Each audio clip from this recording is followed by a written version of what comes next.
الحمد للہ وکفا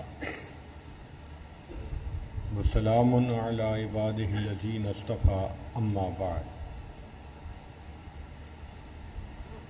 صحابہ کرام کا زمانہ مشرکین مکہ کا زمانہ تھا، بت پرستی کا زمانہ تھا۔ اس زمانے کے لوگ بتوں سے اپنی حاجات کو مانگا کرتے تھے، لہذا وہ دین کے دشمن تھے، کافر تھے۔ آج کا زمانہ نفس پرستی کا زمانہ ہے،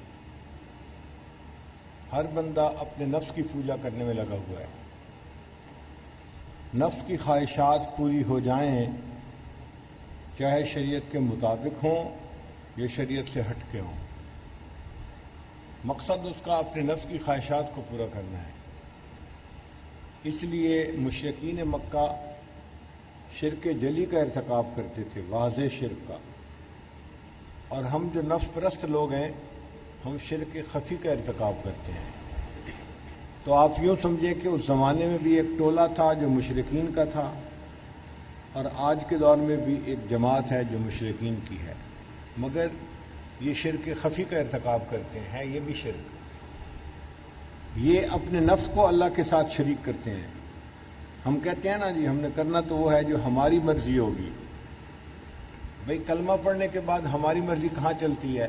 اب تو اللہ کی مرضی چلے گی نا۔ تو ہم یہ نہیں کہتے کہ جہاں اللہ کی مرضی ہوگی ہم وہ کریں گے، ہم کہتے ہیں ہم وہ کریں گے جو ہماری مرضی ہوگی۔ اس گھر میں وہ ہوگا جو میں چاہوں گا۔ بھئی میں چاہوں گی کی بات نہیں ہے، جو اللہ چاہیں گے وہ ہونا چاہیے اس گھر میں۔ تو ہم اپنے نفس کی خواہشات کو پورا کرنے میں لگتے ہیں، اور یہ شرک خفی ہے، اس کو بھی منع کیا گیا ہے۔ نبی علیہ الصلوۃ والسلام جانتے تھے کہ قرب قیامت کا زمانہ نفس پرستوں کا زمانہ ہوگا۔ نفس پرستی، خواہش پرستی، زر پرستی، زن پرستی، یہ سب کی سب بت پرستی ہی کی اقسام ہیں۔ خدا پرستی کوئی اور چیز ہوتی ہے۔ تو اس لیے نبی علیہ الصلوۃ والسلام نے بتلا دیا کہ ایسے زمانے میں سورہ کہف کا پڑھنا فائدہ مند ہوگا، کیونکہ سورہ کہف میں انسان کو نفس کی پوجا کی بجائے اللہ رب العزت کی عبادت سے متوجہ کیا گیا ہے، اور دنیا میں دل لگانے کی بجائے آخرت سے دل لگانے کی طرف ترغیب دی گئی ہے۔ اللہ تعالیٰ ارشاد فرماتے ہیں افحسب الذین کفروا ان یتخذوا عبادی من دونی اولیاء، تو کیا پھر بھی کافروں کو یہ خیال ہے کہ مجھے چھوڑ کر میرے بندوں کو کارساز بنا لیں۔ انا اعتدنا جہنم للکافرین نزلا، بلا شبہ ہم نے کافروں کے لیے دوزخ کو مہمان نوازی کے طور پہ تیار کر رکھا ہے۔ قل هل ننبئکم بالاخسرین اعمالا، اے میرے محبوب صلی اللہ علیہ وسلم آپ فرما دیجئے کہ ہم تمہیں ایسے لوگ بتا دیں جو اعمال کے اعتبار سے بالکل نقصان میں ہیں، خسارے میں ہیں۔ یہ آیت مبارکہ جو ہے نا، یہ یوں سمجھیں کہ پوری سورہ کہف کے واقعات کا نچوڑ ہے۔ اس کی مثال یوں سمجھیں کہ ایک خطیب بیان کرتا ہے تو وہ اپنے ٹاپک کے عنوان پہ مختلف واقعات، مختلف آیات، مختلف احادیث بیان کرتا ہے، لیکن جب بات کو مکمل کرنے لگتا ہے نا تو پھر اپنی بات کو سمیٹتا ہے، پھر آخر پر وہ باتیں کرتا ہے جو بالکل نچوڑ ہوتا ہے، لب لباب ہوتا ہے۔ بالکل اسی طرح اللہ رب العزت نے سورہ کہف کے اندر 5 واقعات بیان فرمائے، اور 5واں واقعہ سکندر ذوالقرنین کا بیان کرنے کے بعد اللہ تعالیٰ نے ان تمام واقعات کا نچوڑ نکالا۔ وہ نچوڑ 3 باتیں ہیں۔ پہلی بات کہ اللہ تعالیٰ نے دنیا داروں کی مذمت کی، جو لوگ دنیا کے دل لگا لیتے ہیں اور سب کچھ دنیا کو بنا لیتے ہیں، ان کو بتایا کہ یہ لوگ بہت نقصان اٹھانے والے ہیں۔ کیا ہم تمہیں ایسے لوگ بتا دیں جو اعمال کے اعتبار سے بالکل نقصان میں ہیں، خسارے میں ہیں؟ الذین ضل سعیہم فی الحیات الدنیا، یہ وہ لوگ ہیں جن کی کوشش دنیاوی زندگی میں ضائع ہو گئی، صبح سے لے کے شام تک دنیا کے کام کا غم ہوتا ہے ان کو، دنیا کے پریشانیاں، دنیا کے معاملات، وہ دنیا ہی کو بنانے میں لگے ہوتے ہیں، آخرت کا اس میں کہیں نشان بھی نظر نہیں آتا۔ وہ اپنا پروگرام بناتے ہیں تو یہ کہ آج میں نے بزنس میں اتنا ٹارگٹ پورا کرنا ہے، اور آج میں نے یہ کام مکمل کروانا ہے، اور یہ عمارت مکمل کروانی ہے، اور یہ فیکٹری مکمل کروانی ہے، یہ بزنس کا کام، یعنی ان کے جتنے ٹارگٹ ہوتے ہیں وہ دنیا ہی سے متعلق ہوتے ہیں۔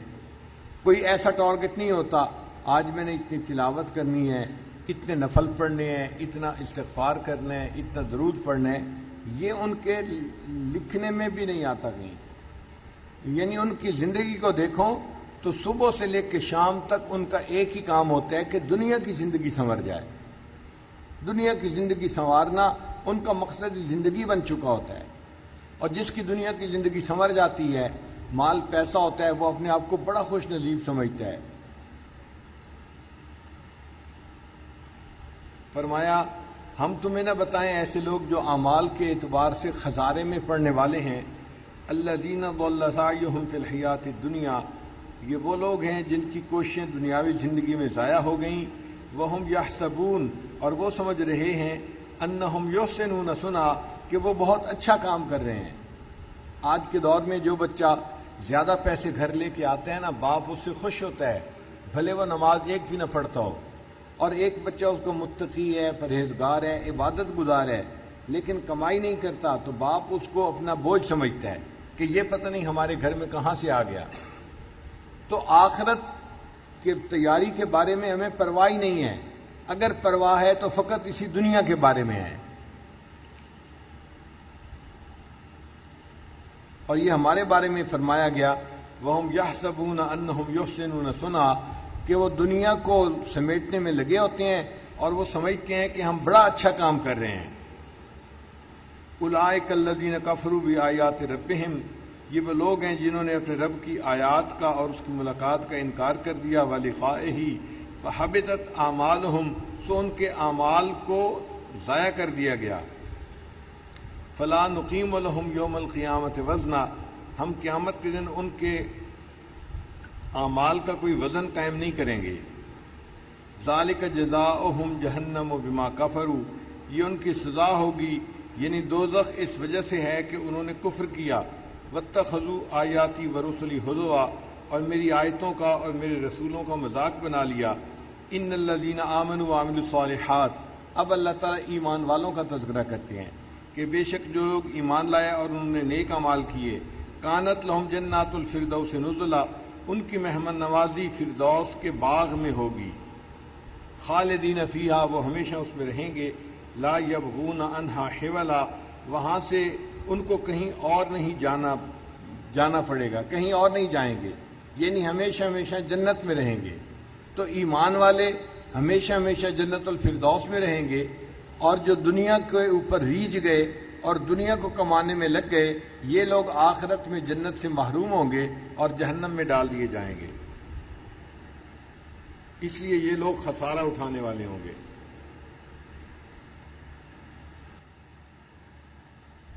تو جو لوگ دنیا پر ریجھ گئے یہ نقصان اٹھانے والے ہیں، اور جو ایمان والے ہیں یہ آخرت میں جنت میں جانے والے ہیں۔ اس کے بعد اس پوری صورت کا جو لب لباب ہے اور نچوڑ ہے، اللہ وہ بیان فرماتے ہیں، اور وہ کیا چیز ہے؟ اللہ تعالیٰ اپنے تعریف فرماتے ہیں، اور واقعی تعریف اللہ تعالیٰ کو سجتی ہے۔ ہر معاملے میں اللہ تعالیٰ کی صفات ایسی ہیں کہ واقعی وہ تعریف کے قابل ہیں، اور بندے تو اس کی تعریف کا حق ادا کر ہی نہیں سکتے۔ تو اللہ تعالیٰ نے اپنی تعریف یوں بیان فرمائی، قُل لَوْ كَانَ الْبَحْرُ مِدَادًا لِكَلِمَاتِ رَبِّي، آپ فرما دیجئے اگر سمندر میرے رب کی باتوں کے لیے سیاہی ہو جاتا، لَنَفِدَ الْبَحْرُ قَبْلَ أَن تَنفَدَ كَلِمَاتُ رَبِّي وَلَوْ جِئْنَا بِمِثْلِهِ مَدَدًا، تو میرے رب کی صفات تو ختم نہ ہوتی، سمندر کی سیاہی اس سے پہلے ختم ہو جاتی، اگرچہ اتنے سمندر اور بھی اس کی مدد کے لیے لائے جاتے۔ تو اللہ تعالیٰ نے اپنی صفات بیان کی ہیں کہ میں تو اتنی صفات والا ہوں، اتنا عظیم ہوں کہ سمندروں کو اگر سیاہی بنا کے میری تعریف لکھنا شروع کرو تو میری تعریفوں کا حق بھی ادا نہیں کر سکتے۔ اب جب اللہ تعالیٰ نے اپنے صفات کا تذکرہ کیا اپنے حسن و جمال کا تذکرہ کیا تو پھر اپنی ملاقات کا طریقہ بھی بتا دیا کہ جو لوگ ایسے خالق حقیقی کی دیدار کرنا چاہتے ہیں اور اس سے ملاقات کرنا چاہتے ہیں ان کے بارے میں بھی فرما دیا. تو اللہ تعالیٰ نے پہلے اپنی تعریف فرمائی، پھر نبی علیہ الصلوۃ والسلام کے بارے میں بتا دیا. قل انما انا بشر مثلکم، آپ فرما دیجئے کہ میں تو بشری ہوں تمہارے جیسا. یوحا الیہ، میری طرف وحی آتی ہے. انما الہکم الہ واحد، بے شک تمہارا معبود ایک ہی ہے. فمن کان یرجو لقاء ربہ، جو شخص اپنے رب کی ملاقات کی آرزو رکھتا ہے، امید رکھتا ہے، فلیعمل عملا صالحا، اس کو چاہیے کہ وہ نیک اعمال کرے. ولا یشرک بعبادت ربہ احدا، اور اپنے رب کی عبادت میں کسی کو شریک نہ بنائے. یعنی اللہ ہی سے محبت کرے، ما سوا کی محبت اس کے دل میں نہیں ہونی چاہیے. تو جس بندے میں دو خوبیاں ہوں گی نا، کہ اس کا دل غیر کی محبت سے خالی ہو اور اس کا جسم عبادت میں لگا رہے، یہ وہ بندہ ہے جو جنت میں جائے گا اور اپنے رب کا دیدار کرے گا. تو اللہ تعالیٰ نے اپنے دیدار کا طریقہ بھی بتا دیا، نچوڑ نکال دیا. یہ آخری فکر ہے اس آیت کا، اس صورت کا، کہ جس میں اللہ تعالیٰ نے مقصود بتا دیا ہے کہ مقصود کیا ہے. تو دیکھیں، پہلے 5 واقعات بیان کر کے ذہن سازی فرمائی گئی کہ تم جو دنیا کے پیچھے لگے ہوئے ہو، یہ دنیا عارضی چیز ہے. اس کی مثال بارش کے پانی کی مانند ہے، یہ بالکل فانی چیز ہے، اس کے اوپر نہ دل کو لگانا، تم اپنی آخرت بنانے میں لگے رہو.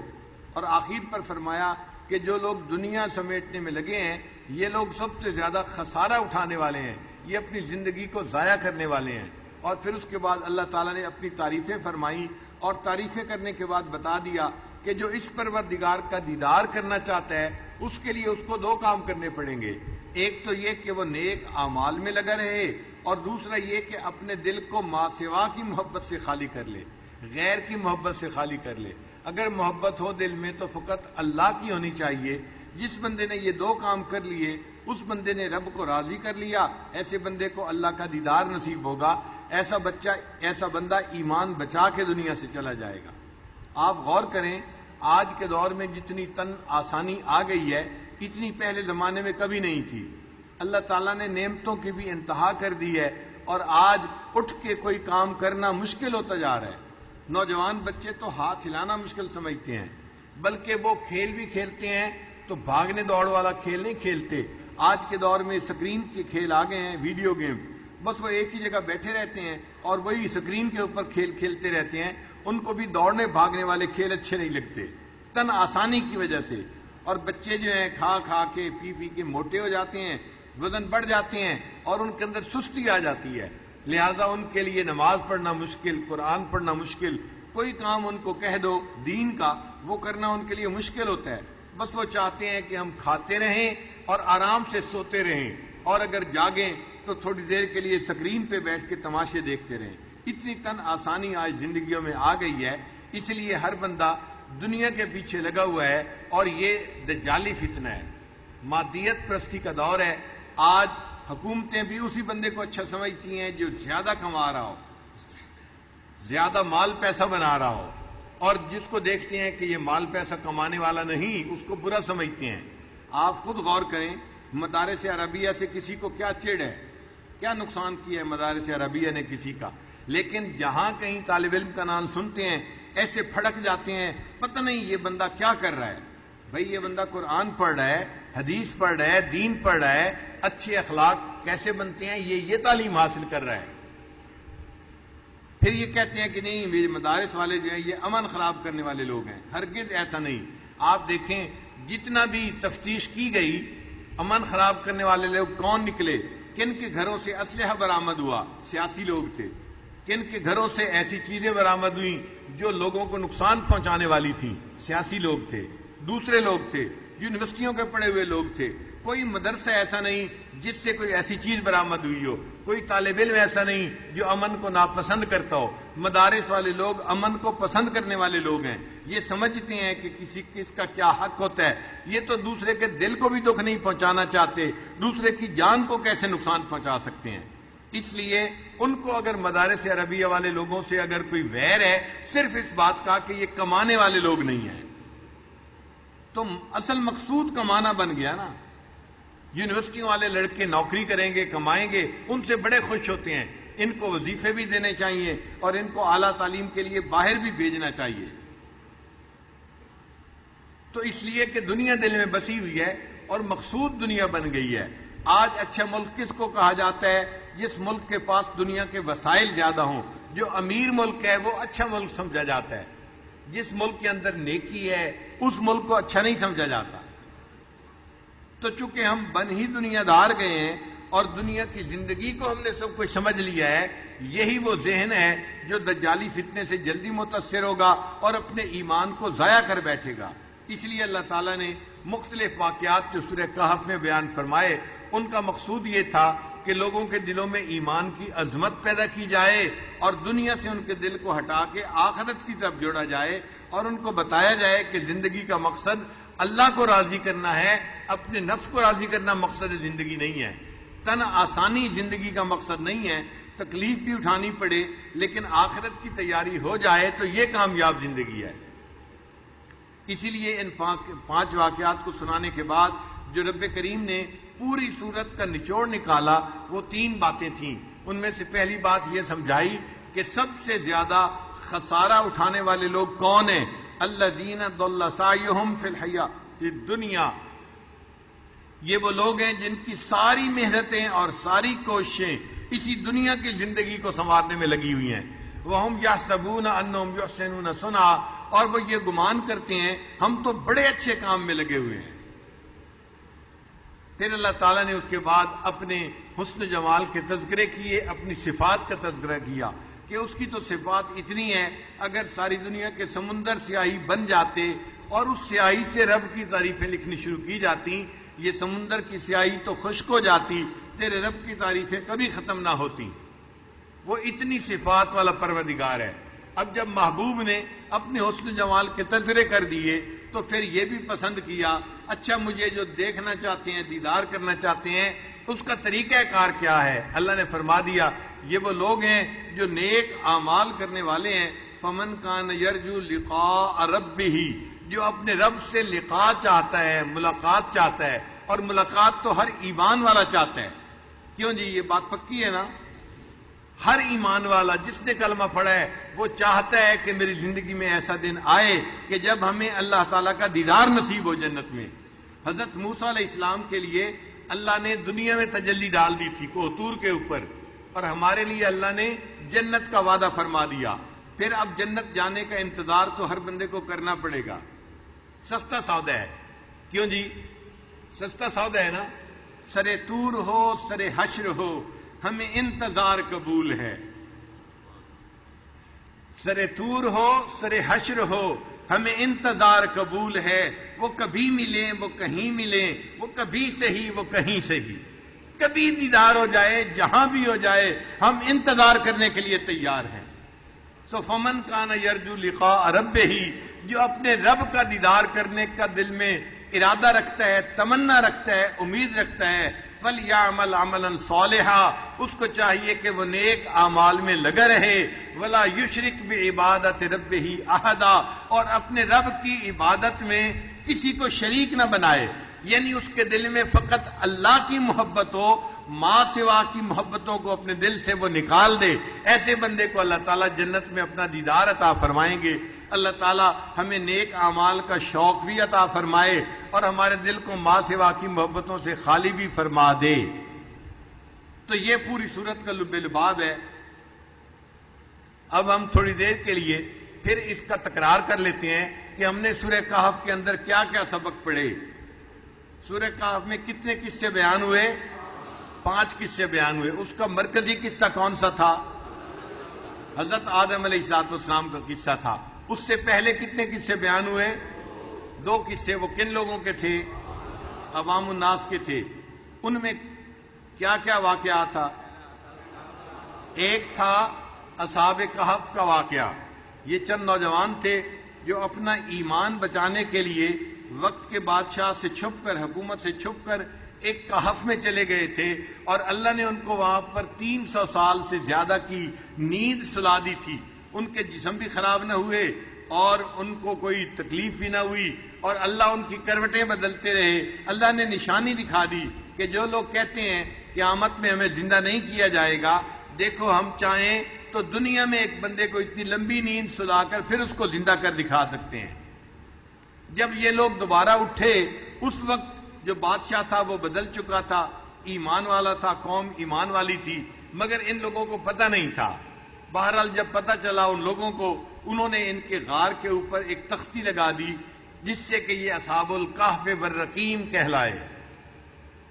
آج کے دور میں بھی جو بندہ اپنے ایمان کو بچانا چاہتا ہے اس کو کسی نہ کسی کہف کے ساتھ جڑ کر رہنا پڑے گا اپنے ایمان کو بچانے کے لیے. اگر کسی کہف کے ساتھ نہیں جڑا ہوگا تو یہ جو چلتے پھرتے قسم کے لوگ ہوتے ہیں یہ ایسے نظریات پیش کرتے ہیں کہ بندے کا ایمان خراب ہو جاتا ہے. تو آج کے دور میں کتنے کہف ہیں؟ 5 کہف ہیں. کون کون سے؟ مدارس عربیہ کہف ہیں، ایمان بچانے کا ذریعہ ہیں. اور یہ ذہن میں رکھنا کہ مدارس عربیہ رہیں گے، یہ ختم نہیں ہو سکتے. حکومتیں کہتی رہیں گی کہ ہم مدارس عربیہ کو ختم کر دیں گے، مگر یہ ختم نہیں ہو سکتے. کیوں نہیں ختم ہو سکتے؟ اللہ کا وعدہ ہے. ذرا سمجھ لیجئے، مدارس عربیہ کیوں نہیں ختم ہو سکتے؟ یہ اللہ کا وعدہ ہے. اللہ نے کیا وعدہ کیا؟ اللہ نے وعدہ کیا انا نحن نزلنا الذکر وانا لہ لحافظون. ہم نے ہی قرآن کو نازل کیا اور اس نصیحت نامے کی حفاظت بھی ہمارے ذمے ہے. تو اللہ نے قرآن کی حفاظت کی ذمہ داری خود لے لی. اب قرآن کے محافظ کون ہیں؟ جو قاری ہوتا ہے وہ قرآن کے حروف کا محافظ ہوتا ہے، جو حافظ ہے وہ قرآن مجید کے الفاظ کا محافظ ہے، جو عالم ہے وہ قرآن مجید کے معانی کا محافظ ہے، جو مشائخ ہیں وہ قرآن مجید کے معارف کے محافظ ہیں. یہ سب لوگ قرآن مجید کی حفاظت کی جماعت ہے. جب قرآن مجید کو اللہ نے محفوظ رکھنا ہے اس کا مطلب قاری بھی محفوظ رہے گا، حافظ بھی محفوظ رہے گا، عالم بھی محفوظ رہے گا، مشائخ بھی محفوظ رہیں گے. کوئی ان کو ختم کر نہیں سکتا. اور یہ کہاں محفوظ ہوتے ہیں؟ یہ سارے لوگ مدارس عربیہ میں محفوظ ہوتے ہیں. اس لیے اگر ان لوگوں نے محفوظ رہنا ہے، ان کے لیے مدارس کا محفوظ رہنا ضروری ہے. تو اللہ نے قرآن کی حفاظت کی ذمہ داری لی. اس کے ضمن میں مدارس کی حفاظت کی ہمیں خوشخبری مل رہی ہے، لہذا مدارس عربیہ رہیں گے. اور یہ بھی ذہن میں رکھنا کہ مدارس اپنے چلنے کے لیے حکومتوں کے محتاج نہیں ہیں. مدارس اپنے چلنے کے لیے حکومتوں کے محتاج نہیں ہیں. ہمیں کوئی ضرورت نہیں کہ کوئی ہمیں گرانٹ دے یا کوئی ہمارے لیے بل پاس کرے یا بجٹ میں پیسہ رکھے. نہیں، اللہ توکل پہ چل رہے ہیں اور یہ قیامت تک چلتے رہیں گے. دیکھیں مدارس عربیہ کیسے چلتی ہیں، ذرا غور کیجئے کہ لوگوں کے دلوں میں ایمان تو موجود ہے نا، تو اللہ کا تصور ہے. اب کسی بندے کو خوشی ملی، جس بندے کو خوشی ملی اس کا دل چاہا میرا بیٹا ہوا ہے، میں کیوں نہ اللہ کے راستے میں خرچ کروں، لہذا وہ مدرسے کے اندر 10,000 روپیہ بھجوا دیتا ہے. اب یہ جو اس نے مدرسے کے اندر پیسے بھیجے، یہ کس لیے بھیجے؟ اس نعمت کے اظہار کے طور پر جو اللہ نے اس کو عطا کی تھی. اس میں کہیں حکومت کا دخل ہے یا کسی بندے کا دخل ہے؟ کوئی نہیں. اچھا، کسی بندے کو غم ملا، کوئی بیمار ہو گیا، کوئی فوت ہو گیا. اب وہ سوچتا ہے میرے والد صاحب فوت ہو گئے، کیوں میں والد صاحب کے ایصال ثواب کے لیے کچھ کر دوں. مدرسے والوں کو پیغام بھجواتا ہے آپ لوگ مدرسہ بنا رہے ہیں، اتنے کمرے اس میں بنوا دوں گا اور میرے والد صاحب کو اس کا ثواب ملے گا. اب یہ جو مدرسے کی عمارت بن گئی یہ اللہ نے بنوائی اس بندے کے دل میں ایمان کی وجہ سے. اس میں کہیں کسی حکومت کا حصہ ہے؟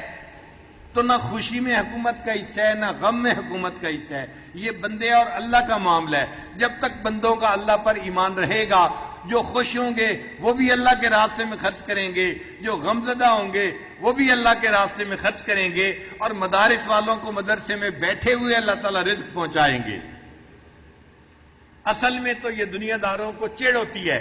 ہم 8 گھنٹے محنت کرتے ہیں اور پھر جا کے تنخواہ ملتی ہے، اور مدرسے والوں کو کچھ کیے بغیر تو کچھ مل جاتا ہے. بھئی یہ اللہ کی دین ہے. جو اللہ کا کام کرے گا اللہ تعالیٰ اس کو فقیری میں امیری عطا فرمائیں گے. تو بات سچی ہے کہ آج شہروں میں لوگ کون سا گوشت کھا رہے ہیں ہمیں اس کا نہیں پتا، ہم نہیں جانتے. اس لیے کہ جو خبریں اخبار میں آتی ہیں اس سے تو پتہ چلتا ہے کہیں گدھے کا گوشت کھلایا جا رہا ہے اور کہیں کوئی اور گوشت کھلایا جا رہا ہے، لیکن مدرسے والے ہیں جو بالکل صاف حلال پاکیزہ گوشت کھاتے ہیں، اس لیے کہ ان کے پاس لوگ خود بکرے لے کے آتے ہیں اور بکرے کو وہ اپنے ہاتھ سے ذبح کرتے ہیں اور اس کا کھانا بنا کے وہ کھاتے ہیں۔ تو مدرسے والوں کو یقین ہوتا ہے ہم جو کھا رہے ہیں حلال چیز کھا رہے ہیں، تو اس لیے ہمارے کھانے کے بارے میں آپ فکر نہ کریں، ہمیں اللہ کھلائے گا۔ آپ مجھے بتائیں دنیا میں انبیاء نوکریاں کرتے تھے؟ کسی نے انبیاء نے نوکری نہیں کی، ان کو کون کھلاتا تھا؟ اللہ کھلاتا تھا۔ جہاں سے اللہ نے اپنے انبیاء کو کھلایا، ان انبیاء کے غلاموں کو بھی اللہ کھلائیں گے۔ اس لیے ہماری روزی کے بارے میں حکومتوں کو فکر مند نہیں ہونا چاہیے، بھائی اتنا کافی ہے، ان کو پتہ چل جائے اتنے لوگ مدرسے میں پڑھ رہے ہیں، وہ مطمئن ہو جائیں، ان کا رزق اللہ ضرور ان کو پہنچائے گا، ان کے علاوہ جو لوگ ہیں ان کے لیے ہمیں فکر مند ہونا چاہیے۔ لہذا مدارس کا زیادہ بننا ملک کے لیے فائدہ مند ہے کہ بچے بااخلاق بنتے ہیں، بچوں میں انسانیت آتی ہے، حیا آتی ہے، اور وہ معاشرے کے لیے برکتوں کے اترنے کا سبب بنتے ہیں۔ حدیث مبارکہ میں ہے جس مسجد میں اذان ہوتی ہے جہاں تک اس کی آواز جاتی ہے اللہ تعالیٰ اس بستی کے اوپر عذاب کو نازل نہیں فرماتے۔ تو یہ جو ٹی وی اور فلموں کے عذاب ہیں، انٹرنیٹ اور موویوں کے عذاب ہیں، اگر مدارس والے نہ ہوتے تو یہ قوم، یہ ملک پہلے سے ہی ختم ہو چکا ہوتا اور عذاب کی گرفت میں آ جاتا۔ اگر بچا ہوا ہے تو کس کی وجہ سے بچا ہوا ہے؟ مدارس عربیہ کی وجہ سے بچا ہوا ہے، یہ طلباء کی وجہ سے بچا ہوا ہے جو راتوں میں بھی حدیثیں پڑھتے ہیں، تہجد پڑھتے ہیں اور اللہ سے دعائیں مانگتے ہیں، اور اللہ ان کی دعاؤں کے صدقے جو گناہگار ہیں ان کے بھی عذاب میں جو ہے گرفتار نہیں فرماتے، عذاب کو مؤخر کر دیتے ہیں۔ اس لیے یہ مدارس عربیہ ہمارے ملک کا سرمایہ ہیں اور ہمارے لیے عزتوں کا سبب ہیں، ان سے کسی کو چڑ نہیں ہونی چاہیے۔ آج یونیورسٹیاں بن جائیں تو حکومتیں خوش ہوتی ہیں، ہم بڑی ترقی کر گئے۔ اور اللہ کے بندو، یونیورسٹیوں میں تو صرف دنیا کمانا سکھایا جاتا ہے۔ ہم یونیورسٹیوں کی تعلیم کے مخالف نہیں ہیں، ضرور تعلیم حاصل کریں، مگر اتنا ضرور کہتے ہیں کہ یونیورسٹی میں پڑھنے کے بعد آپ صرف دنیا کی روزی کمائیں گے اور قرآن پڑھنے کے بعد آپ اپنے لیے جنت کے حقدار بن جائیں گے، اس لیے قرآن کا پڑھنا زیادہ ضروری ہے۔ تو 5 کہف ہیں، ان میں سے پہلا کہف کون سا ہے؟ مدارس عربیہ کہف ہیں، اور دوسرا کہف کون سا ہے؟ اور یہ بھی بات آپ ذہن میں رکھیں کہ اللہ تعالیٰ نے ہمیں اتنا پیارا ملک دیا ہے، اس ملک میں مدارس عربیہ اپنی مرضی سے کام کر رہے ہیں۔ یہ نعمت دنیا میں آج اور کہیں موجود نہیں ہے۔ آپ دنیا کے کسی ملک میں چلے جائیں، وہاں کے مدارس کے اوپر اتنی پابندیاں، یہ پڑھا سکتے ہو، یہ نہیں پڑھا سکتے، یہ کر سکتے ہو، یہ نہیں کر سکتے، حتیٰ کہ جمعے کا خطبہ بھی وہاں کا عالم اپنی مرضی سے نہیں دے سکتا، لکھا ہوا ملتا ہے جو اس کو پڑھ کے سنانا پڑتا ہے۔ اگر یہ آزادی ہے تو کہاں پر ہے؟ ہمارے اس ملک میں ہے۔ یہ ملک تو پوری دنیا کا ایک انوکھا ملک ہے جو اللہ نے ہمیں عطا کیا، اس لیے ہمارے دلوں میں اس ملک کی محبت ہے، جہاں پر ہمیں دین پر عمل کرنے کی اللہ نے اتنی آسانیاں دے دی ہیں۔ ہم اپنی مرضی سے قرآن پڑھتے بھی ہیں، پڑھاتے بھی ہیں، سمجھتے بھی ہیں، سمجھاتے بھی ہیں۔ جمعے کا خطبہ ہوتا ہے، حالات کو دیکھتے ہوئے، لوگوں کے فائدے کو دیکھتے ہوئے ہم اللہ کی محبت میں، نبی علیہ السلام کی اتباع میں جو مضمون تیار کرتے ہیں، لوگوں کو سناتے ہیں، ان کے ایمان محفوظ ہیں۔ یہ نعمت اللہ نے کہاں دی ہوئی ہے؟ فقط اس ملک میں دی ہوئی ہے۔ اس لیے ہر بندے کو اس ملک سے محبت ہونی چاہیے اور ہمیں دعا کرنی چاہیے ہمیں اللہ تعالیٰ اس ملک کی حفاظت کی توفیق عطا فرمائے۔ اور یاد رکھنا کہ جو اس ملک کا دشمن ہے حقیقت میں وہ ہمارا دشمن ہے، جو اس ملک کا دشمن ہے وہ حقیقت میں ہمارا دشمن ہے۔ اگر کوئی ہمارے گھر کا دشمن ہو، بتاؤ کہ ہم اس کو اپنا دوست سمجھیں گے؟ اگر گھر کے دشمن کو اپنا دشمن سمجھتے ہیں تو ملک بھی تو ہمارا گھر ہے۔ ہم اس ملک کے احسان مند ہیں، ہم یہاں پیدا ہوئے، ہم نے یہاں کھایا پیا، پلے بڑھے، تعلیم حاصل کی، ہم جو بڑے ہوئے تو اس ملک میں بڑے ہوئے، یہاں کے ریسورسز کو ہم نے استعمال کیا۔ جب ہم یہاں اتنے بڑے ہوئے اور آج اللہ نے ہمیں دین دیا، عزتیں دیں، تو یہ عزتیں کا سبب کون بنا؟ یہ ملک بنا اس لیے ہماری محبتیں اس ملک کے ساتھ ہیں. ہم اس ملک کو محفوظ دیکھنا چاہتے ہیں, امن کا گہوارہ دیکھنا چاہتے ہیں. ہماری نمازوں میں کوئی نماز ایسی نہیں ہوتی, تہجد میں کوئی تہجد ایسی نہیں ہوتی جس میں ہم نے اس ملک کی خوشحالی کے لیے دعائیں نہ مانگی ہوں. اس لیے ہم اس کے ملک کے محافظین کی جماعت میں شامل ہیں. لوگ اس ملک کی سرحدوں کے محافظ ہوں گے, ہم اس ملک کے نظریاتی سرحدوں کے محافظ ہیں. ہم نے اپنے دین کی سرحدوں کی حفاظت رکھی ہوئی ہے یہاں پر. تو اس لیے مدارس عربیہ کہف ہیں, اور یہ کہف انسان کے ایمان کو محفوظ کر دیتا ہے. دوسرا کہف کون سا ہے؟ اللہ والوں کی خانقاہیں. یہ اللہ والوں کا لفظ ضرور ساتھ لیں, اس لیے کہ سب خانقاہیں ایک جیسی نہیں ہوتی. بعض خانقاہوں میں بدعات زیادہ ہوتی ہیں, وہ ایمان خراب کرتے ہیں, نظریات ان کے ٹھیک نہیں ہوتے, الٹا انسان کے ایمان کو خراب کر دیتے ہیں. ہم ایسی دکانوں کا تذکرہ نہیں کر رہے, ہم اللہ والوں کی خانقاہوں کا تذکرہ کر رہے ہیں جہاں پر انسان کو انسان بنایا جاتا ہے, انسان کو تربیت دی جاتی ہے اور ان کو سکھایا جاتا ہے. ہم ایسی خانقاہوں کا تذکرہ کر رہے ہیں, وہ دین کے لیے کہف کی مانند ہے, لہذا ان کے ساتھ جڑ کر رہنا چاہیے. تیسرا کہف کون سا ہے؟ دعوت و تبلیغ کا کام. یہ اللہ تعالیٰ کا احسان ہے کہ اللہ رب العزت نے اس کام کو ہمارے ملک میں خوب اچھی طرح جما دیا ہے. پوری دنیا اس ملک کی طرف رجوع کرتی ہے, اور الحمدللہ کہ رائے ونڈ میں پورے سال میں ایسا اجتماع ہوتا ہے, پوری دنیا سے لوگ اس اجتماع میں آ کے شریک ہوتے ہیں, اور پوری دنیا کے لیے ہزاروں جماعتیں یہاں سے نکلتی ہیں جو جاتی ہیں. تو دعوت و تبلیغ بھی کہف ہے جو انسان کے ایمان بچانے کا ذریعہ ہے. چوتھا کہف کون سا ہے؟ قرآن مجید.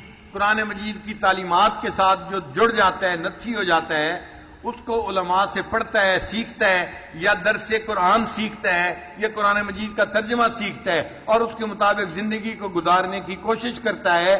یہ قرآن مجید زندگی کے قیام کا سبب ہے, بندے کے ایمان بچنے کا سبب بن جاتا ہے. پہلے زمانے میں جب ہمارا بچپن تھا, ہم اپنے شہروں میں تقریباً ہر دوسری تیسری مسجد میں قرآن مجید کا درس فجر کے بعد ہوتا دیکھتے تھے. آج یہ چیز کم ہو گئی ہے. یہ افسوس کی بات ہے. مسجد کمیٹی کے لوگوں کو چاہیے, جو مسجد کا صدر ہے اس کو چاہیے اپنی مسجد کے امام صاحب سے ریکویسٹ کرے کہ فجر کے بعد درس قرآن ضروری دیا کرے, تاکہ عورتیں گھروں میں بیٹھ کے بیان سنیں اور ان کے بھی ایمان محفوظ ہوں, اور مرد مسجد میں نماز پڑھنے کے بعد قرآن سنیں, اور ہم دن کی ابتدا اللہ کے قرآن کے سیکھنے سے کریں. ہماری زندگیوں میں برکتیں آئیں گی اور ہماری زندگی محفوظ ہو جائے گی. اور پانچواں کہف کون سا ہے؟ مکہ مکرمہ اور مدینہ منورہ. چنانچہ جو بندہ وہاں جائے گا اس کا بھی ایمان محفوظ ہو جائے گا. تو اللہ تعالی ہمیں ان کافوں میں جڑ کر رہنے کی توفیق عطا فرمائے. اب ذرا ایک اور بات بھی سن لیجئے. سید محمد بن رسول اربرزنجی ایک عالم ہیں, انہوں نے ایک کتاب لکھی ہے اشراط الساعہ, علامات قیامت کے بارے میں. کتاب کا نام کیا ہے؟ اشراط الساعہ. اس اشراط الساعہ کتاب میں انہوں نے ابن مردویہ کے ذریعے سے ایک حدیث نقل کی ہے جس کو عبداللہ ابن عباس نے فرمایا. وہ فرماتے ہیں اصحاب الکہف آوان المہدی, کہ جو اصحاب کہف ہوں گے وہ مہدی علیہ السلام کے آوان بنیں گے, ان کے مددگار بنیں گے. لہذا ان 5 کافوں کے ساتھ جڑ کر جو بندہ رہے گا, جب امام مہدی دنیا میں آئیں گے تو امام مہدی کے مددگار کون بنیں گے؟ یہ اصحاب کہف بنیں گے. لہذا کسی نہ کسی کہف کے ساتھ جڑ کر رہیے تاکہ اللہ تعالی ہمیں امام مہدی کے ساتھیوں میں شامل فرما لے, ان کے خدام میں شامل فرما لے. دوسرا واقعہ کون سا تھا؟ علامہ محمد طاہر پٹنی رحمت اللہ علیہ, یہ بھی ایک بڑے علامہ عالم گزرے ہیں. انہوں نے مجمع بہار الانوار کتاب لکھی. 986 سال یعنی 986 ہجری میں صدی میں یہ فوت ہوئے انگریزی اعتبار سے. وہ بھی فرماتے ہیں کہ سورہ کہف کا ترجمہ پڑھنے والا دجال کے فتنوں سے محفوظ رہے گا. انہوں نے مجمع بہار الانوار میں یہ بات لکھی ہے. تو جو کہف میں جڑ کر رہے گا اور سورہ کہف کی تعلیمات کو اپنے ذہن میں بٹھائے گا, اور ان تعلیمات کے مطابق زندگی گزارے گا، اللہ تعالیٰ اس کو دجال کے فتنے سے محفوظ فرمائیں گے۔ اصحاب کہف کے بعد دوسرا واقعہ کون سا تھا؟ صاحب جنتین، ایک بندہ تھا جو عام بندہ تھا لیکن اللہ نے اس کو مال دے دیا تھا، تو مال سے اعتبار سے تو وہ غنی تھا لیکن ایمان سے محروم ہو گیا تھا۔ وہ بھی لگتا ہے آج کے دور کی ذہنیت کا بندہ تھا جس کے دل میں دنیا ہی بسی ہوئی تھی۔ وہ اپنے باغ کو دیکھتا تھا تو کہتا تھا کہ مجھے لگتا ہے یہ باغ کبھی ختم نہیں ہوگا اور قیامت نہیں آئے گی، اور کبھی کہتا تھا اگر قیامت آ بھی گئی تو مجھے تو لگتا ہے اللہ مجھ سے اتنا خوش ہے کہ وہ مجھے آخرت میں اس سے بہتر مال اور جگہ عطا فرمائے گا۔ وہ بھول گیا کہ قیامت کے دن اعمال کا حساب ہوگا اور مجھے اپنے اعمال بنانے چاہیے اور مجھے اپنے ایمان کی حفاظت کرنی چاہیے، اور اس بھولنے کی وجہ سے وہ شرک کر بیٹھا اور اللہ تعالیٰ کو اس پر غضب آیا اور بالآخر اللہ نے اس کے سارے باغ کو ختم کر دیا۔ پھر وہ ہاتھ ملنے لگا، میں نے تو اس کو ڈیولپ کرنے کے لیے اتنا مال خرچ کیا تھا، میرا سب مال ضائع ہو گیا۔ اللہ تعالیٰ نے یہ واقعہ کس لیے بیان فرمایا؟ مقصود کیا تھا؟ کہ بندہ یہ سمجھے کہ اللہ تعالیٰ اگر کسی بندے کو نعمتیں دے تو نعمتوں کو کس کی طرف منسوب کرنا چاہیے؟ اللہ تعالیٰ کی طرف منسوب کرنا چاہیے۔ انسان کمزور ہے، اس کا دل چاہتا ہے میں اچھائیوں کو اپنی طرف منسوب کروں، اور یہ بہت بڑی غلطی ہے، بہت بڑی کوتاہی ہے، اللہ کو یہ بات ناپسند ہے۔ دیکھیں قارون نے اپنے مال کو اپنی طرف منسوب کیا تھا کہ اوتی تو علی علم من عندی، یہ میرا مال مجھے میرے علم کی وجہ سے ملا ہے۔ اسی طرح فرعون نے بھی، اسی طرح یہ صاحب جنتین نے بھی اپنے باغ کو اپنی طرف منسوب کیا تھا۔ نتیجہ کیا ہوا؟ اللہ تعالیٰ نے قارون کو اس کے مال کے سمیت زمین کے اندر غرق فرما دیا اور اس صاحب جنتین کے باغ کو اللہ نے آگ سے جلا کے رکھ دیا۔ تو جو نعمتیں اللہ دیتا ہے اگر بندہ اللہ کی طرف منسوب نہ کرے، اللہ تعالیٰ ان نعمتوں کو پھر واپس بھی لے لیتے ہیں۔ تو ہمیں یہ سبق سیکھنا ہے کہ جو کچھ ہمارے پاس ہے یہ کس کی وجہ سے ہے؟ ہماری وجہ سے نہیں ہے، یہ اللہ کی وجہ سے ہے۔ صحت ہمیں اللہ نے دی ہے، ایمان ہمیں اللہ نے دیا ہے، عزت ہمیں اللہ نے دی ہے، دنیا کا مال ہمیں اللہ نے دیا ہے، یہ سب کچھ جو ہے، گھر دیا اللہ نے، بیوی دی اللہ نے، اولاد کس نے دی؟ اللہ نے دی۔ جو کچھ ہے ہمارا نہیں، کس کا دیا ہوا ہے؟ اللہ کا دیا ہوا ہے، اور اس پر ہم اللہ کا شکر ادا کرتے ہیں۔ اور تیسرا واقعہ تھا حضرت آدم علیہ السلام کا۔ اس واقعے میں بنیادی بات کیا سمجھانی تھی کہ لوگوں دنیا کے اوپر ریجھ کے زندگی مت گزارو، دنیا تمہارا وطن اصلی نہیں ہے، تمہارا وطن اصلی کون سا ہے؟ جنت ہے، تم جنت کے باسی ہو، دنیا میں تم خانہ بدوش زندگی گزار رہے ہو، کوئی یہاں رہتا ہے کوئی وہاں رہتا ہے، اور آج تو لوگ دنیا میں مختلف ملکوں میں مائیگریٹ کرنے پہ بڑے خوش ہوتے ہیں، ہم جی کینیڈا کی مائیگریشن لے رہے ہیں، ہم فلاں ملک کی مائیگریشن لے رہے ہیں، یہ خانہ بدوشی ہے، گھر یہاں ہے یا گھر وہاں ہے، اصلی گھر نہیں ہے، یہ تو عارضی گھر ہے، اصلی گھر ہمارا کہاں ہے؟ تو ہمیں جنت جانے کی فکر کرنی چاہیے کہ زندگی ایسے گزاریں کہ راستے میں کوئی رکاوٹ پیش نہ آئے اور اللہ تعالیٰ قیامت کے دن اپنے فضل اور مہربانی سے ہمیں اپنی پسندیدہ جگہ جنت عطا فرما دے۔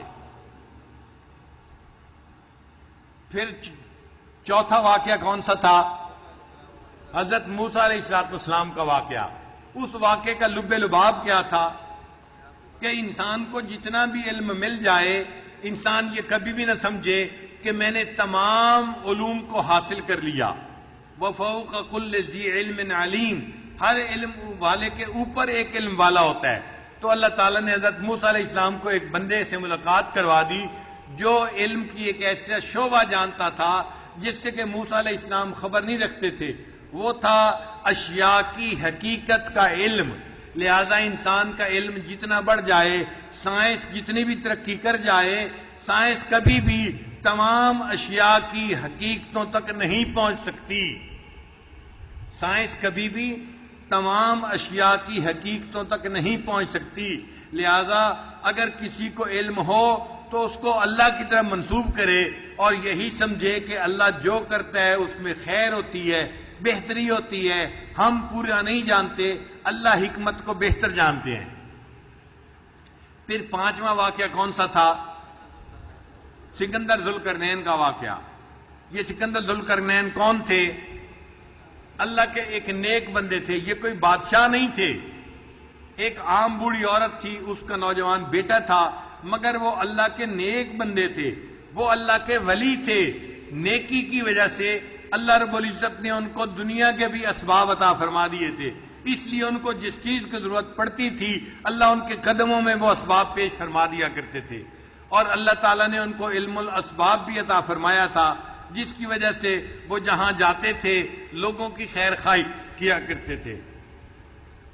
انہوں نے مشرق کا بھی سفر کیا اور مغرب کا بھی سفر کیا، اور اللہ نے ان کو اختیار دیا کہ آپ جس قوم کے پاس جا رہے ہیں یہ قوم ماننے والی نہیں ہے، چاہیں تو ان کو دین کی دعوت دیں اور ان میں سے جو ایمان لائیں وہ بچ جائیں گے، اور جو نہیں مانیں گے آپ ان کو سزا دیں، اور اگر چاہیں تو ان کو ویسے ہی سزا دیں۔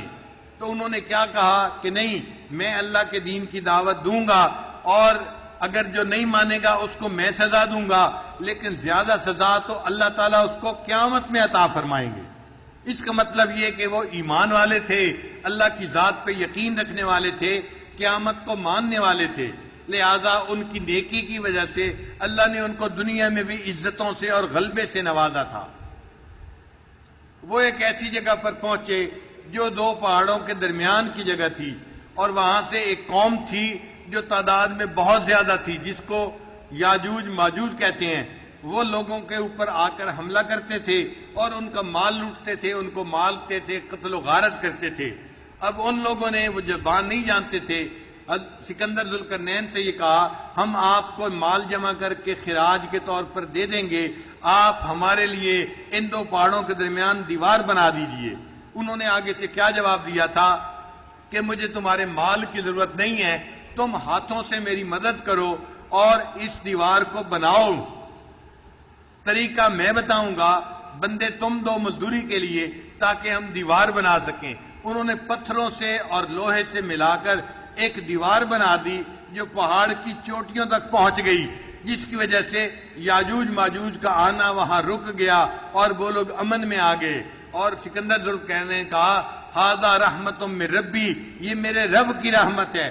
انہوں نے اپنی طرف منسوب نہیں کیا کہ میں نے دیوار بنا دی، میں نے تاریخ کا ایک عظیم کام کر کے دکھا دیا، نہیں، انہوں نے کہا ھذا رحمت من ربی، یہ میرے رب کی رحمت کی وجہ سے ہے۔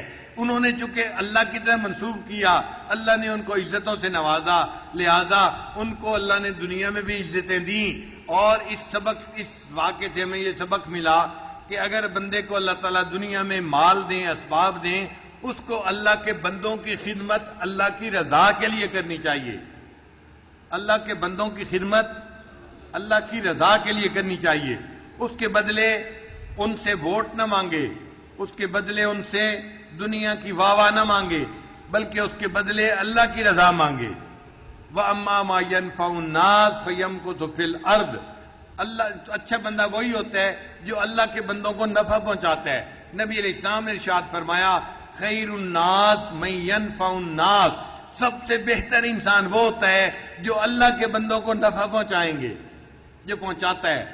آپ بتائیں کیا آج ہم اس بات کا عہد کرتے ہیں ہم ایسی زندگی گزاریں گے، ہم اپنے گھر والوں کو، محلے والوں کو، شہر والوں کو، پورے وطن والوں کو، ایمان والوں کو اور اللہ کی ساری مخلوق کو زندگی میں نفع پہنچائیں گے اللہ کی رضا کے لیے؟ اللہ فرماتے ہیں، حدیث قدسی ہے، اللہ کے حبیب صلی اللہ علیہ وسلم نے فرمایا ارحموا من فی الارض یرحمکم من فی السماء، جو زمین میں ہے تم ان پہ رحم کھاؤ، جو آسمان میں ہے وہ تم پر رحم کرے گا۔ تو اللہ تعالیٰ نے تو ہمیں اتنا رحیم و کریم بن کر زندگی گزارنے کا حکم دیا ہے۔ تو اس واقعے سے یہ سبق ملتا ہے اللہ کے بندوں کی خدمت اللہ کی رضا کے لیے کرنی ہے، اور دوسرا سبق یہ بھی ملتا ہے کہ اللہ کی زمین کے اوپر اللہ کے حکم کو نافذ کرنا چاہیے، اللہ کی زمین کے اوپر اللہ کے حکم کو نافذ کرنا چاہیے۔ ہمیں چاہیے کہ ہم ہر نماز کے بعد تہجد کے بعد ان لوگوں کے لیے دعائیں کریں جو شریعت بالنفاذ کے لیے زندگیاں لگا رہے ہیں، اخلاص کے ساتھ کوششیں کر رہے ہیں. اللہ ان کی کوششوں کو برابر کرے اور ہمارے اس ملک کو اللہ تعالیٰ دین کا قلعہ بنا دے. اللہ تعالیٰ اس ملک میں امن امان عطا فرمائے اور ہمیں یہاں شریعت کے مطابق زندگی گزارنے کی توفیق عطا فرمائے. یہ 5 واقعات ہیں جو سورہ کہف کے اندر بیان ہوئے.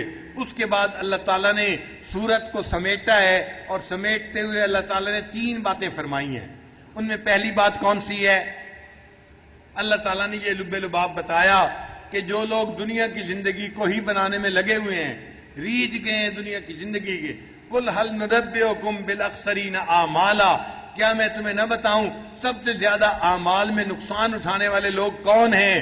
الذین ضل سعیہم فی الحیات الدنیا، یہ وہ لوگ ہیں جن کی ساری محنتیں اور کوششیں اسی دنیا کی زندگی کو سنوارنے میں لگی ہوئی ہیں.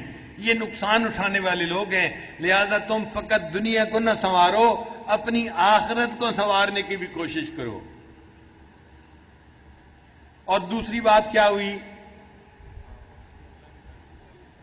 اللہ تعالیٰ نے اپنی صفات کو بیان فرمایا، اپنے حسن جمال کی تعریفیں کی کہ دیکھو اگر تم ساری دنیا کے سمندروں کے پانی کو سیاہی بنا دیا جاتا اور تم اس سیاہی سے رب کی تعریفیں لکھنی شروع کی جاتی، تمہارا رب اتنا عظیم ہے، اتنا کریم ہے، ایسا حنان اور منان ہے کہ یہ پہاڑ، یہ پانی جو ہے سیاہی یہ خشک ہو جاتی، تیرے رب کی تعریفیں کبھی ختم نہ ہوتی.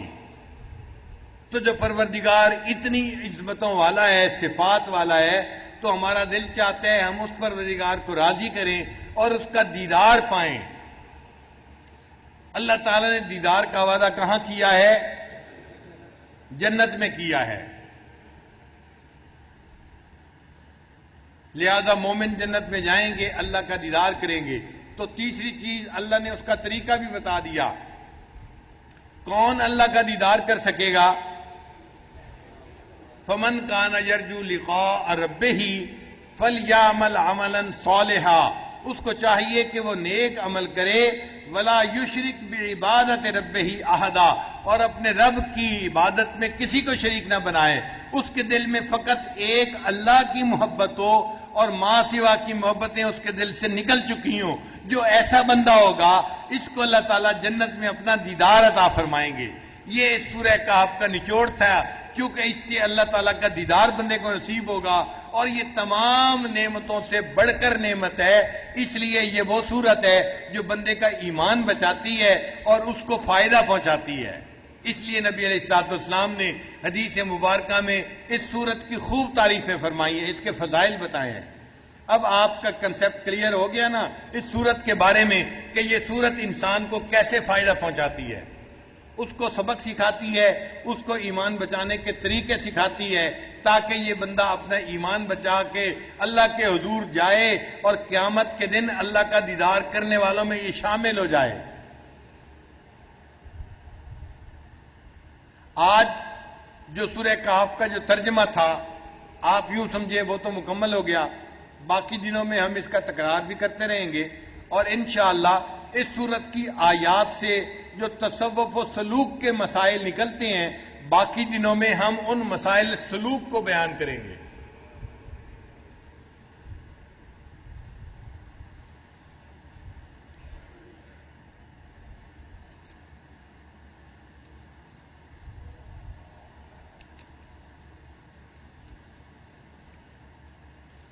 تھوڑی دیر کے لیے مراقبہ کر لیجئے، آنکھوں کو بند کر لیجئے، سر کو چھپا لیجئے. دنیا اور جو کچھ دنیا میں ہے اس سے ہٹ کٹ کے اللہ کی یاد میں ڈوب جائیے.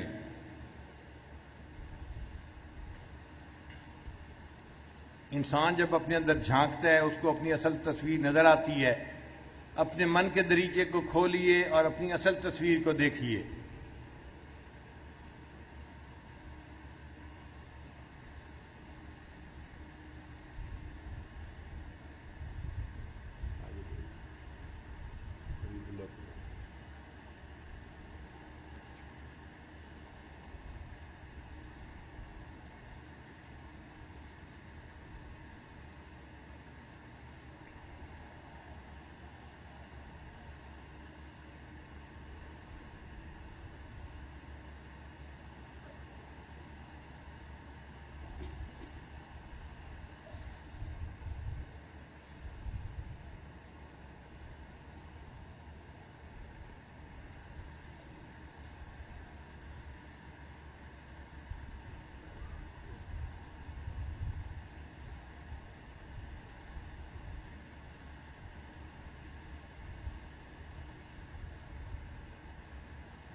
لا الہ الا اللہ محمد الرسول اللہ. دعا کر لیجئے.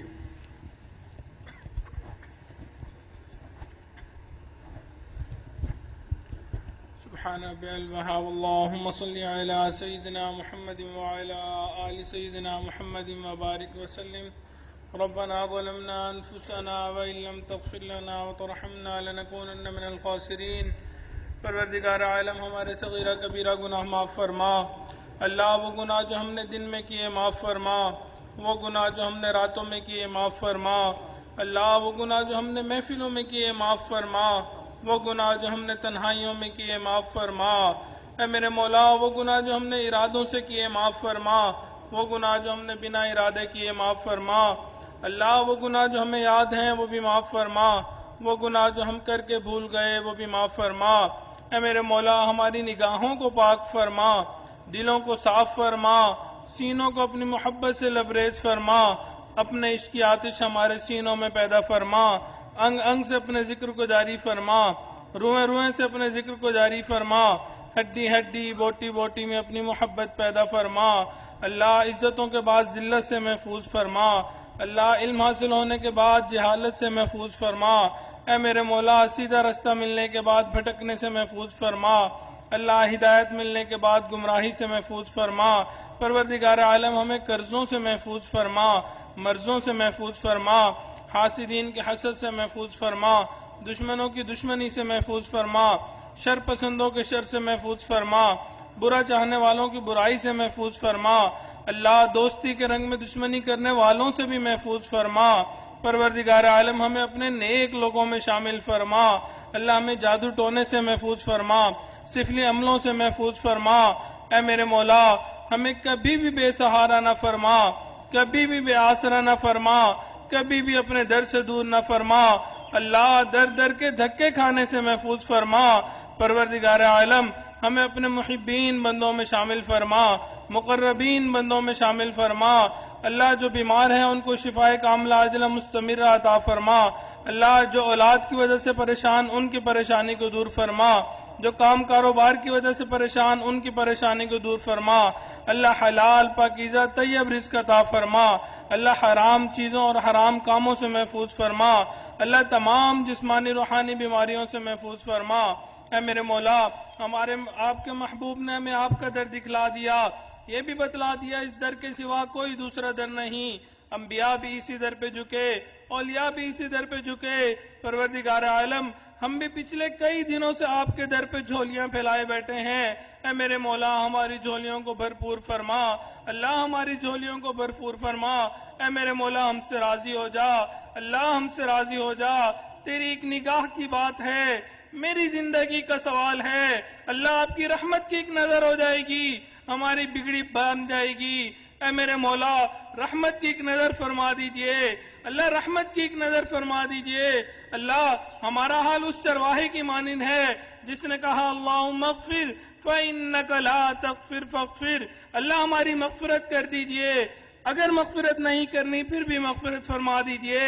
اللہ ہم بھی آپ سے یہی کہتے ہیں، اللہ برے عمل کر کے آ گئے، کالے کرتوت کر کے پہنچ گئے، اللہ اپنی زبانوں کو خراب کر لیا، دلوں کو سیاہ کر بیٹھے. اے میرے مولا تک ہار کے آپ کے در پہ آئے بیٹھے ہیں، ہاتھ پھیلائے بیٹھے ہیں، امیدوں کا سہارا ہے. اللہ امیدوں پہ پانی نہ پھیریے گا. اے میرے مولا ہم سے راضی ہو جا. اللہ میں اپنی رضا عطا فرما، اپنی لقاء والی زندگی عطا فرما. پروردگار عالم ہمارا حال یوسف علیہ السلام کے بھائیوں جیسا ہے. پیسہ پورا نہیں لائے تھے، غلہ پورا مانگتے تھے. اللہ ہم بھی عمل پورے نہیں لائے بلکہ نہ ہونے کے برابر عمل ہیں، لیکن اجر پورا مانگتے ہیں. اے میرے مولا ہم سے راضی ہو جا. اللہ یوسف علیہ السلام کریم تھے، انہوں نے اپنے بھائیوں کو غلہ دے دیا تھا. اللہ آپ تو سب کریموں سے بڑے غریم ہیں. اللہ آج آپ بھی اپنے بندوں کو دے دیجئے. اللہ دے دیجئے. اے میرے مولا عطا فرما دیجئے. اللہ جو ہم نے مانگا ہم نے اپنے حساب سے مانگا، آپ اپنی شان کے مطابق عطا فرما دیجئے. اللہ اپنی شان کے مطابق عطا فرما دیجئے. اے میرے مولا آپ کی رحمت کی نظر ہوتی ہے جنید بغدادی کو دنیا کی پہلوانی سے نکال کے ولیوں کی دنیا کا پہلوان بنا لیتے ہیں۔ اللہ آپ کی رحمت کی نظر اٹھتی ہیں بشر رافی کو دنیا کے شراب خانے سے نکال کے ولیوں کی دنیا کا اللہ شراب پلا دیتے ہیں۔ اے میرے مولا آپ کی رحمت کی نظر اٹھتی ہے فضیل بن عیاض کو ڈاکوؤں کی سرداری سے نکال کے ولیوں کی دنیا کا سردار بنا دیتے ہیں۔ اے میرے مولا ہمارا تو آپ کے ایک نیم نگاہ کے اوپر موقوف ہے۔ اے میرے مولا رحمت کی ایک نظر فرما دیجئے، رحمت کی ایک نظر فرما دیجئے۔ رحمت دا دریا الہی ہر دم وقت دا تیرا، رحمت دا دریا الہی ہر دم وقت دا تیرا، جے ایک قطرہ مل جائے مینوں کم بن جاوے میرا۔ اللہ آپ کی رحمت کا دریا بہ رہا ہے، ایک قطرہ ہمیں بھی عطا فرما دیجئے۔ اے میرے مولا ہر کوئی آکے تیرا تیرا، میں بھی آکھاں تیرا، تیرا کچھ نہیں جانا مولا جے تو کہہ دے میرا۔ اللہ ہر کوئی کہتا ہے ہم آپ کے ہیں، ہم آپ کے ہیں، اللہ آج آپ تو بھی کہہ دیجئے ہاں میرے بندو تم میرے ہو۔ اللہ ایک مرتبہ کہہ دیجئے پروردگار عالم رحمت کی ایک نظر عطا فرما دیجئے۔ اے میرے مولا رمضان المبارک کا وقت گزرتا جا رہا ہے، آخری چند ایام رہ گئے۔ اللہ یہ فقیر آپ کے در پہ حاضر ہیں، سائل سوالی بیٹھے ہوئے ہیں۔ اللہ آپ نے قرآن مجید میں فرمایا وَأَمَّا السَّائِلَ فَلَا تَنْهَرْ، سوالی کو انکار نہ کرو، جھڑکی نہ دو۔ اللہ یہ بھی تو آپ کے در کے سوالی ہیں، اے میرے مولا انکار نہ کیجئے، اللہ جھڑکی نہ دے دیجئے۔ اللہ دلوں کی تمام نیک مرادوں کو پورا فرما دیجئے، اللہ تمام تمناؤں کو پورا فرما دیجئے۔ پروردگار عالم شریعت و سنت کے مطابق زندگی گزارنے کی توفیق عطا فرما۔ اللہ مدارس عربیہ کی حفاظت فرما، دعوت و تبلیغ کے کام کی حفاظت فرما، جہاں اللہ اللہ ہوتی ہیں ان خانقاہوں کی حفاظت فرما، اقامت دین کی کوششوں کی حفاظت فرما۔ اللہ ہمارے عزیز اقارب مشائخ رشتہ دار جو اس دنیا سے فوت ہو گئے ان کی مغفرت فرما، جن کی آپ نے مغفرت کر دی قرب کے اعلیٰ ترین درجات عطا فرما۔ اللہ ہمارے اس ملک کی حفاظت فرما، اللہ جو اس کے دشمن ہیں ان کو ہدایت عطا فرما، جن کی قسمت میں ہدایت نہیں چن چن کے دفع دور فرما۔ اللہ ایمان کا بول بالا فرما، اسلام کا بول بالا فرما، کفر کا منہ کالا فرما۔ پروردگار عالم جو مانگا وہ بھی عطا فرما، جو مانگنا چاہیے تھا نہیں مانگ سکے وہ بھی عطا فرما۔ صلی اللہ تعالی علی حبیبہ سیدنا محمد وآلہ واصحابہ اجمعین برحمتک یا ارحم الراحمین۔